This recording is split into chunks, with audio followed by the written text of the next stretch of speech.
मळणी यंत्रात मका काढत असताना अचानक मशीनमध्ये डोक्याचे केस अडकून एका मजुरी करणाऱ्या महिलेचे शिरधडा वेगळे झाल्याने तिचा मृत्यू झाल्याची घटना घडली आहे। कोकिळाबाई संजय गवळी असे या मृत महिलेचे नाव आहे। सिल्लोड तालुक्यातील वसई येथे ही घटना घडली आहे।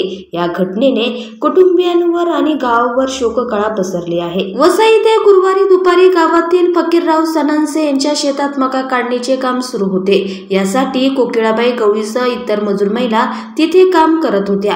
मका मशीनमध्ये टाकताना अचानकपणे कोकिळाबाईंचे केस मशीनमध्ये जाऊन अडकले।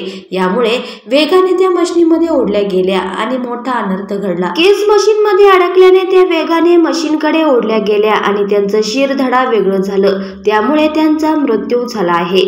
या घटनेने मजूर महिलांना मोठा धक्का बसला आहे। तसंच महिलांमध्ये दहशतीचे वातावरण पसरले आहे। कोकिळाबाई ह्या अत्यंत गरीब होत्या। कोकिळाबाई आणि संजय गवळी ह्या दाम्पत्याकडे केवळ 1.5 एकर शेती आहे। शेतीत भागत नसल्याने दोघेही पती पत्नी रोज मजुरीचे कामे करतात। त्यांना 2 मुली आणि 1 मुलगा आहे। दोन्ही मुलींचे विवाह झाले असून त्यांचा मुलगा नुकताच होमगार्डमध्ये भरती झाला आहे। त्यामध्ये परिवारात आनंदाचे वातावरण होते, मात्र नियतीने वेगळाच घाव घातलाय।